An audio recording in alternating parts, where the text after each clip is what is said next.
Terima kasih atas Bapak dan Ibu guru sudah menyempatkan hadir dan meluangkan waktunya untuk mengikuti kegiatan diseminasi tentang disiplin positif.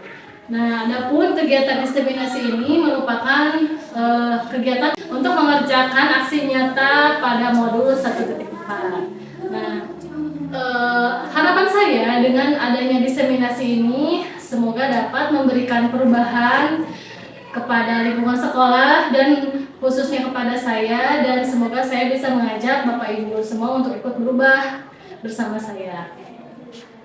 Nah, sebelum masuk ke intinya, ada kesepakatan dalam forum ini.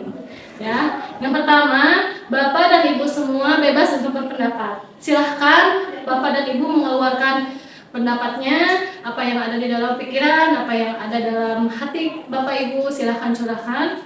Kemudian saling menghargai apabila ada perbedaan pendapat, ya. Yang ketiga, menggunakan bahasa yang sopan. Usahakan pakai bahasa Indonesia yang baik dan benar, jangan bahasa Sunda, ya. Kemudian menjadi pendengar yang baik. Ketika orang lain sedang berbicara, yang lainnya mendengarkan. Selanjutnya tetap fokus dan bahagia, ya. Meskipun sekarang sudah siang hari, tapi harapan saya fokusnya harus seperti di pagi hari dan segar serta membawa perasaan yang bahagia. Oke, sepakat Bapak Ibu? Oke. Nah, jadi sebagai guru sebaiknya mampu menciptakan budaya positif di lingkungan sekolah. Budaya positif ini dapat diterapkan melalui konsep-konsep berikut ini. Yang pertama ada disiplin positif. Disiplin positif akan menimbulkan sebuah kegiatan yang berulang sehingga nantinya menjadi sebuah budaya. Kemudian motivasi perilaku manusia. Yang ketiga posisi kontrol dan restitusi. Keempat keyakinan kelas dan sekolah. Dan yang terakhir segitiga restitusi. Kita bahas satu persatu. Nah, kita kan sekarang akan membahas tentang disiplin positif. Namun ada dua kata yang membangun antara disiplin dan positif, yaitu kata apa saja? Disiplin dan positif. Nah, saya ingin tahu apa yang Bapak Ibu pikirkan ketika mendengar kata disiplin. Silakan Bu Didah. Datang ke sekolah tepat waktu. Ya, datang ke sekolah tepat waktu. Ada lagi? Sudah. Bu Rohila? Ketaatan terhadap suatu peraturan. Terhadap suatu peraturan. Mbak Cepi? Sopan santun. Sopan santun. Ya. Nah, betul ya. Pendapat Bapak Ibu semua betul terhadap kata disiplin. Tadi Bu Rohila mengatakan bahwa disiplin itu terkait dengan aturan, ya. Memang betul. Awalnya saya juga berpikir bahwa disiplin itu sesuatu yang harus kita taati.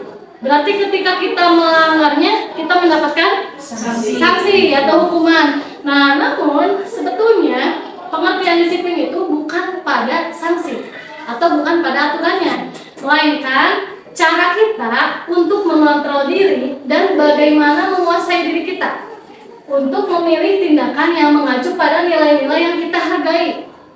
Nah, nilai-nilai di sini tergantung dari cara pandang kita, tapi sebagai manusia kita sudah meyakini sebuah nilai kebaikan, ya. Kita tahu mana nilai yang bagus dan harus kita lakukan dan mana yang kurang bagus dan tidak boleh kita lakukan, ya. Jadi di sini disiplin itu bukan sesuatu yang berhubungan dengan aturan atau hukuman, melainkan cara kita mengontrol dan menguasai diri kita untuk menjalankan nilai-nilai yang kita yakini, ya, Bapak Ibu ya. Nah, selanjutnya, sekarang masuk ke disiplin positif. Kalau tadi disiplin itu cara kita mengontrol, kalau disiplin positif itu adalah sebuah budaya yang menekankan pada kontrol diri. Nah, jadi intinya itu adalah kontrol diri, ya, atau motivasi intrinsik karena munculnya dari dalam diri yang mendasari setiap tindakan. Jadi di sini kita hubungkan dengan makna disiplin yang tadi. bahwa disiplin itu mengontrol diri kita, bagaimana kita meyakini sebuah nilai yang kita anggap benar, tentunya nilai itu bersifat positif, gitu ya. Kemudian dalam konteks murid, disiplin positif ini merupakan murid itu menyadari akan setiap tindakannya sesuai dengan keyakinan yang telah disepakati, bukan karena paksaan, hukuman maupun penghargaan. Jadi murni dari dalam diri, ya.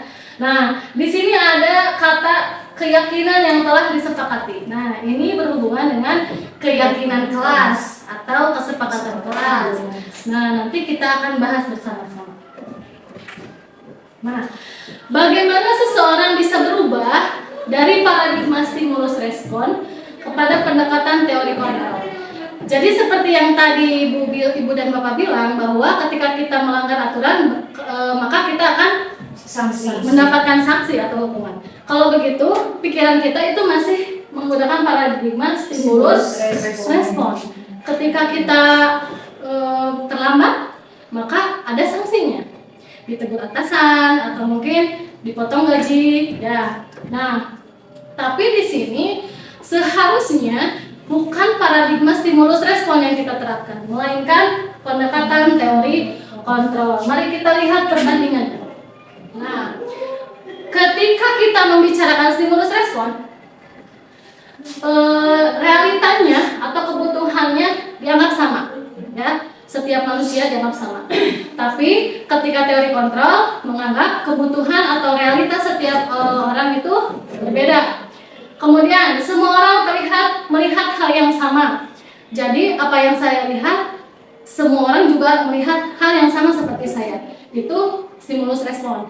Tapi berbeda dengan teori kontrol, bahwa setiap orang memiliki gambaran yang berbeda. Meskipun Bapak Ibu semua menghadap saya, tapi pandangannya pasti beda. Ada yang melihat layar, ada yang melihat saya, ada yang melihat handphone, ada yang melihat pohon-pohonan. Nah, itu kan, itu merupakan teori kontrol. Jadi saya tidak bisa menganggap bahwa semua itu memperhatikan saya. Gitu ya. Kemudian kita mencoba mengubah orang agar berpandangan sama dengan kita. Nah, padahal menurut teori kontrol, kita berusaha memahami pandangan orang lain terhadap dunia. Kita tidak memaksakan tidak bisa memaksakan pandangan kita sama dengan pandangan orang lain. Orang lain punya pandangan tersendiri. Jadi kita yang berusaha memahaminya, gitu ya. Kemudian perilaku buruk dilihat sebagai suatu kesalahan. Itu stimulus respon. Ketika ada yang melanggar aturan, maka harus diberi sanksi, gitu ya. Karena itu merupakan kesalahan. Ketika teori kontrol berbicara, maka semua perilaku memiliki tujuan. Sekalipun itu melanggar aturan menurut kita, ya. Kita harus memahami dulu tujuannya apa atau alasannya apa, begitu ya. Menurut paradigma stimulus respon, orang lain bisa mengontrol saya. Tapi sebaliknya, menurut teori kontrol, hanya saya yang bisa mengontrol diri saya sendiri. Jadi, tekankan dalam diri Bapak Ibu bahwa sebetulnya kita itu tidak bisa mengontrol orang lain, apalagi mengatur dan meminta orang lain bertindak sesuai dengan keinginan kita, melainkan hanya diri kita sendiri yang mampu mengontrol perilaku kita. Selanjutnya, pemaksaan ada pada saat bujukan gagal. Jadi menurut stimulus respon ini, ketika sebuah bujukan tidak berimbas atau gagal, maka langkah selanjutnya adalah paksaan, ya. Kita harus memaksa dengan cara, biasanya pemaksaan itu condong ke arah kekerasan, gitu ya. Paksaan itu atau memaksa hal yang tidak ingin dilakukan oleh murid itu, gitu ya. Nah, sedangkan menurut teori kontrol menjelaskan bahwa kolaborasi dan konsensus menciptakan pilihan-pilihan baru. Jadi di sini ketika tujuan kita tidak tercapai, maka adanya kolaborasi dan konsensus. Konsensus itu adalah hasil atau timbal balik dari adanya kolaborasi itu, ya, sebab dan akibat menciptakan pilihan-pilihan yang baru. Di sini ditawarkan beberapa pilihan baru ketika tujuan yang pertama tidak tercapai. Selanjutnya, model berpikir menang atau kalah. Jadi ketika ada murid yang melanggar peraturan, maka kita berasumsi bahwa murid itu kalah, ya atau gagal, dan guru yang menang. Nah, seharusnya tidak ada pikiran seperti itu. Sesungguhnya model berpikir itu menang-menang, guru menang, murid menang, ya. Menang apa? Guru bisa mengembalikan identitas murid yang gagal, ya. Kemudian murid menang apa? Bisa menemukan jati dirinya bahwa sebetulnya tindakannya salah dan menyadarinya sehingga tidak mengulangnya kembali. Nah, selanjutnya nilai-nilai kebajikan universal. Nah, tadi kan kembali lagi ke makna disiplin, bahwa disiplin itu meyakini nilai-nilai yang kita anggap benar, itu kan. Nah, nilai-nilai ini disebut nilai-nilai kebajikan universal, sudah berlaku di masyarakat. Misalnya, nilai-nilai kebajikan universal itu disiplin, kemudian saling menghormati, ya, sopan santun. Nah, begitu kan merupakan nilai-nilai kebajikan universal yang sudah kita sepakati bersama dalam lingkungan masyarakat. Nah, dalam dunia pendidikan pun ada nilai-nilai kebajikan yang ingin dicapai oleh setiap anak Indonesia yang kita kenal dengan profil pelajar Pancasila.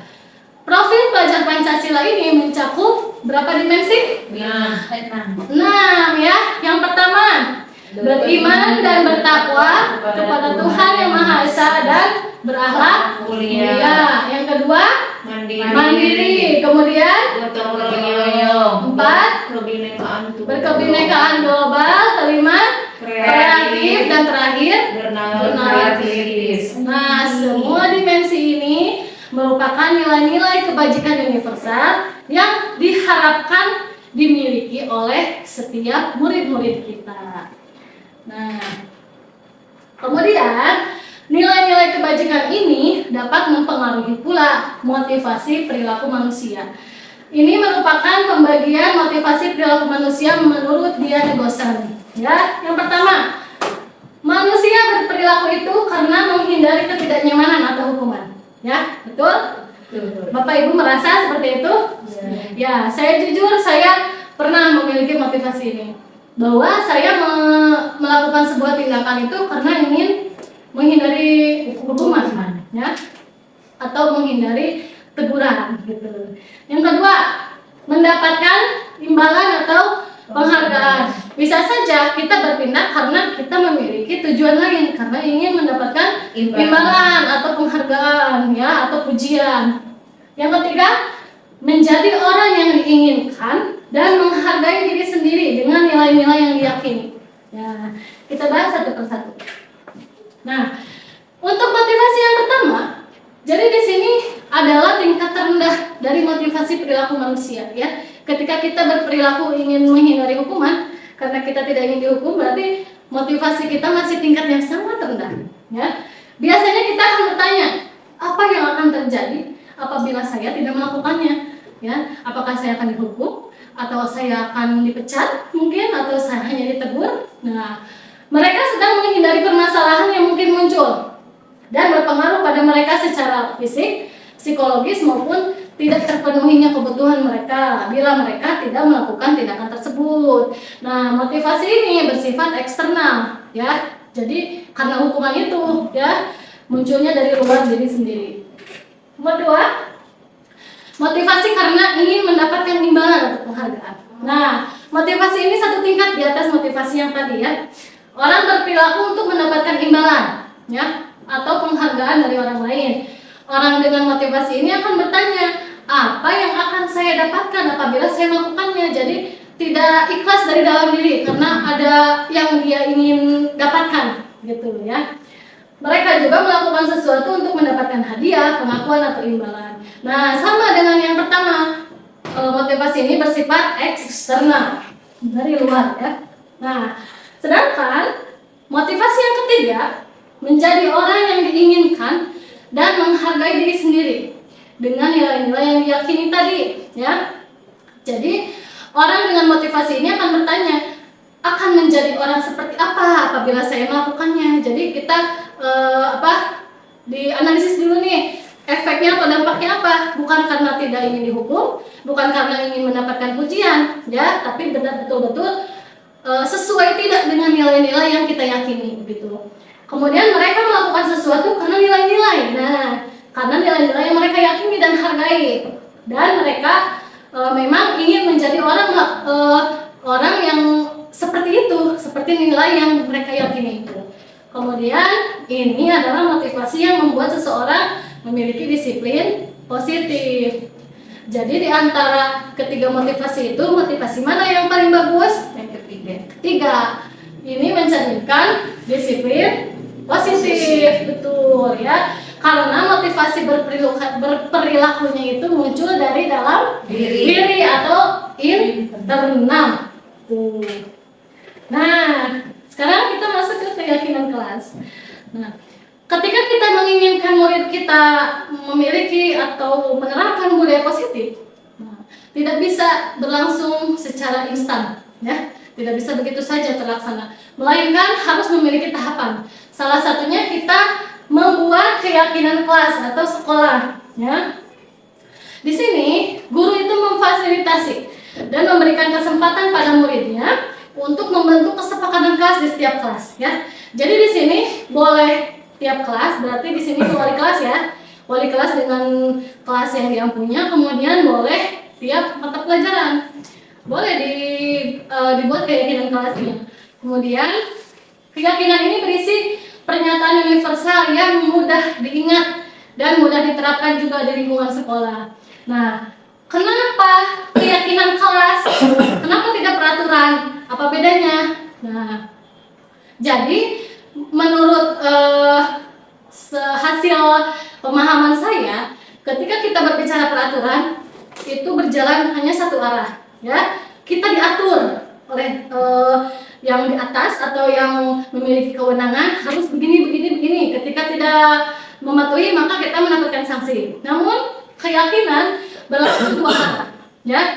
Kita berdiskusi, kita berdialog, mencurahkan pendapat apa yang kita inginkan dan apa yang akan terjadi jika kita tidak melakukan kesepakatan itu. Nah, jadi di sini dua arah, sehingga seseorang akan lebih tergerak dan bersemangat untuk menjalankan keyakinannya, bukan mematuhi aturan, ya, daripada hanya sekedar mengikuti serangkaian peraturan gitu. Karena ada istilah peraturan ada untuk dilanggar katanya, ya.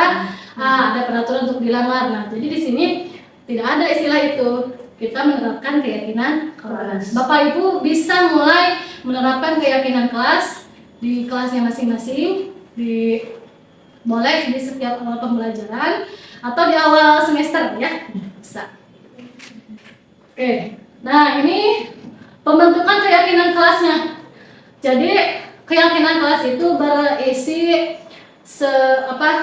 curahan hati murid-murid kita ingin seperti apa suasana kelas yang menyenangkan, yang nyaman buat mereka. Kemudian harus bagaimana mereka berperilaku ketika di kelas melakukan pembelajaran, gitu ya. Nah, keyakinan kelas ini bersifat abstrak daripada peraturan, ya, yang lebih rinci dan konkret. Misalnya datang tepat waktu atau fokus mendengarkan Bapak Ibu guru mengerjakan tugas dan mengumpulkannya tepat waktu, gitu kan. Itu lebih kata-katanya itu lebih konkret lah daripada aturan, ya. Kemudian berupa pernyataan-pernyataan universal, nah yang mudah dipahami lah, jangan yang pakai kata-kata yang sulit dipahami anak-anak kita. Kemudian dibuat dalam bentuk positif, jadi tidak dibuat dengan menggunakan kata negatif. Bagaimana Pak Cepi sebagai guru bahasa Indonesia, kata negatif itu bagaimana? Mengandung apa? Seperti iya.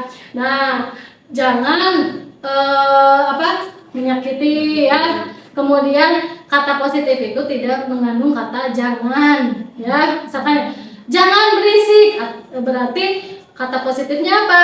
Semua mendengarkan. Atau jangan telat, berarti kata positifnya datang tepat waktu, gitu ya. Jadi dalam bentuk kalimat positif. Kemudian keyakinan kelas tidak terlalu banyak, Nanti mereka bingung ya kalau terlalu banyak.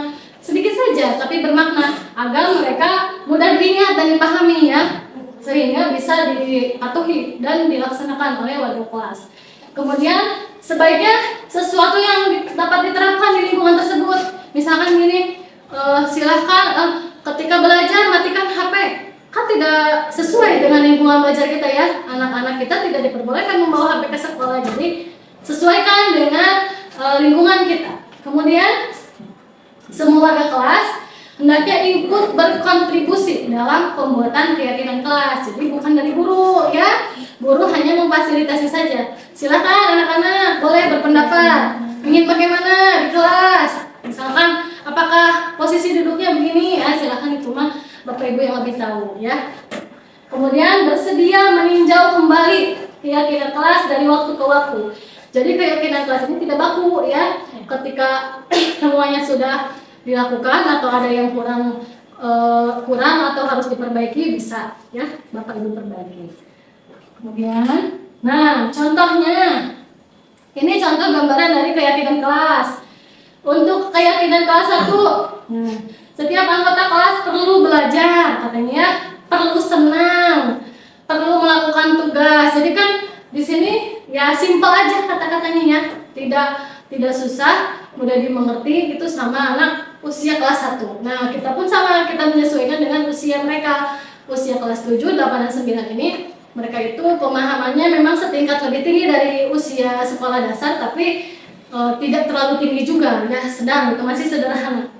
Nah ini keyakinan kelas 7 contohnya ya, hormat. Misalkan kami meyakini bahwa sangat penting untuk menghormati semua orang dan barang milik orang lain. Jadi bisa dalam sebuah kalimat ini atau hanya poin-poin, bebas, tidak ada aturan bakunya. Selanjutnya, nah kita berbicara kebutuhan dasar manusia. Bukan hanya murid, tapi kita juga sebagai guru memiliki kebutuhan dasar ya. Menurut Dr. William Glasser dalam bukunya atau dalam teori pilihan atau choice theory ya. Nah, ada 5 kebutuhan dasar manusia. Yang pertama, kebutuhan untuk bertahan hidup. Kemudian, kebutuhan akan kasih sayang dan rasa diterima.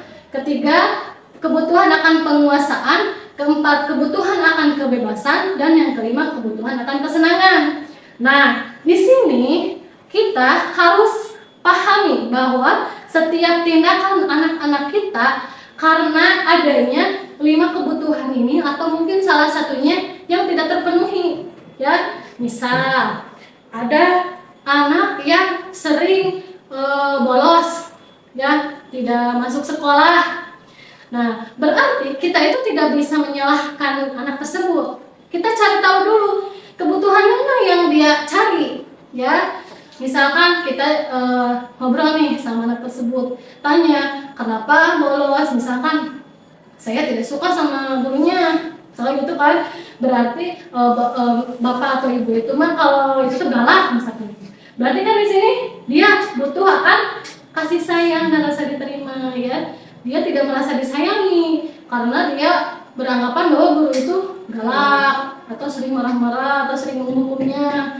Nah, berarti tindakannya itu didasari karena kebutuhan ini ya. Kita harus pahami bersama. Ada anak yang datang terlambat, kita tanya kenapa alasannya, kebutuhan mana yang sedang ingin dia penuhi begitu ya. Nah, ketika kita sudah tahu, maka kita fasilitasi ya untuk mencapai kebutuhan itu. Nah, guru memiliki posisi kontrol dan restitusi. Di sini bukan hanya sebagai pendidik ya. Jadi di sini ada 5 posisi kontrol. Yang pertama, guru sebagai penghukum ya. Tahu ya penghukum bagaimana? Ketika ada murid yang kesiangan langsung hukum, lari 100 putaran, push up 50 kali gitu. Guru sebagai pembuat merasa bersalah. Nah, ada tipe guru yang tidak melakukan kekerasan tapi menggunakan kata-kata yang seolah-olah menyalahkan murid. Misalkan ini, kamu kenapa terlambat terus sih? Nanti ibu yang dimarahi oleh ibu kepala sekolah. Nah, itu kan memojokkan murid itu, sehingga murid itu merasa bersalah. Oh, karena saya ibu bisa dimarahi oleh kepala sekolah gitu kan. Nah, ada tipe guru seperti itu. Kemudian posisi kontrol yang ketiga, guru sebagai teman. Nih, banyak nih yang memperlakukan muridnya itu sebagai temannya, meskipun dia datang terlambat. Misalkan di sini kasusnya datang terlambat ya, datang terlambat, tidak dimarahi, tidak mengeluarkan kata-kata yang merasa bersalah, ya biasa aja kayak sama teman. Misalkan, kamu ini kenapa? Kan bapak sudah bilang atau ibu sudah bilang sebelumnya, sudah mengingatkan jangan terlambat. Kenapa? Ya sudah, nanti bapak atau ibu bereskan. Nah itu kan berarti ya udah dianggap tidak apa-apa. Begitu guru sebagai teman. Kemudian guru sebagai pemantau. Pemantau di sini berarti melihat nih anak-anak siapa saja yang tidak tidak mengikuti sholat duha misalkan, nanti dipantau, ditulis. Nah itu sebagai pemantau. Biasanya ini berhubungan dengan peraturan dan sanksi. Yang kelima, guru sebagai manajer. Nah di sini guru tidak menghakimi, guru tidak menyalahkan, tapi guru berusaha mencari alasannya. Yang tadi, kebutuhan dasar yang mana yang ingin dia penuhi begitu. Jadi menurut Bapak Ibu di sini posisi kontrol yang mana yang tepat untuk kita terapkan ke murid-murid kita? Kelima ya, guru sebagai manajer. Kita harus menerapkan posisi kita sebagai manajer. Betul. Nah, betul ya. Berdasarkan kelima posisi kontrol tersebut, yang menerapkan restitusi yaitu posisi guru sebagai manajer. Nah, apa sih restitusi? Nah, guru memberikan ruang yang terbuka bagi murid untuk bertanggung jawab dan menemukan solusi dari permasalahannya sehingga dapat menciptakan identitas yang positif bagi dirinya. Jadi ketika murid melakukan kesalahan, kita tidak ngejudge dia, tidak langsung melabeli dia anak nakal, anak bodoh gitu ya. Tapi kita cari dulu permasalahannya, kemudian kita temukan solusi bersama sehingga dapat perubahan atau murid tersebut menemukan identitas dirinya. Gitu. Nah, ini tahapan segitiga restitusi ya. Yang pertama ada menstabilkan identitas. Kedua, validasi tindakan yang salah. Ketiga, menanyakan keyakinan. Nah, kalau menstabilkan identitas misalkan gini. Ada murid kita si A misalkan datang kesiangan ke sekolah. Kebetulan saya guru piket, kemudian saya panggil si A itu. Kenapa baru datang? Sekarang jam 7.30 misalkan. Peraturan di sekolah jam 7 harus sudah masuk. Nah, kemudian kenapa terlambat? Tidak apa-apa, di sini ibu tidak akan membicarakan kesalahan, tidak akan menghukum, tapi kita cari tahu sendiri permasalahannya. Karena ibu juga pernah melakukan kesalahan, nah gitu. Jadi kita itu harus mengembalikan perasaan dia. Kan rata-rata kalau misalkan kita membuat kesalahan itu takut ya, dipanggil sama ibu guru, dipanggil sama bapak guru. Nah jadi kita netralkan dulu, stabilkan dulu identitasnya bahwa tidak apa-apa melakukan kesalahan gitu, itu hal yang wajar. Nah kemudian validasi tindakan yang salah. Nah ini nih, tidak apa-apa melakukan kesalahan. Nah sebetulnya kesalahan itu bukan hal yang buruk ya. Nah jadi di sini kamu tentu punya alasan mengapa kamu datang terlambat gitu. Kemudian adakah cara yang lebih efektif untuk mendapatkan apa yang kamu butuhkan? Misalkan mungkin kamu berangkat bersama teman yang dekat atau datang bangun lebih pagi gitu kan, ketika kita sudah tahu alasannya. Nah kemudian setelah kita memvalidasi tindakan yang salahnya, kita tanyakan keyakinannya. Nah sesuai dengan keyakinan kelas yang tadi ya, datang tepat waktu. Nah apakah datang terlambat itu sesuai dengan keyakinan kamu? Nah jadi kita kembalikan ke murid ya, suruh mereka merenungkan sendiri dan menyadari bahwa tindakannya salah dan tidak mengulanginya lagi, sehingga di sini akan menciptakan sebuah perilaku yang terus-menerus dan menjadi budaya positif. Gitu ini ya. Nah, terima kasih atas perhatiannya. Silahkan jika ada yang ingin ditanyakan boleh, nanti kita tampung. kita diskusikan bersama ya. Mohon maaf apabila ada kesalahan. Bila itu Assalamualaikum warahmatullahi wabarakatuh. Waalaikumsalam.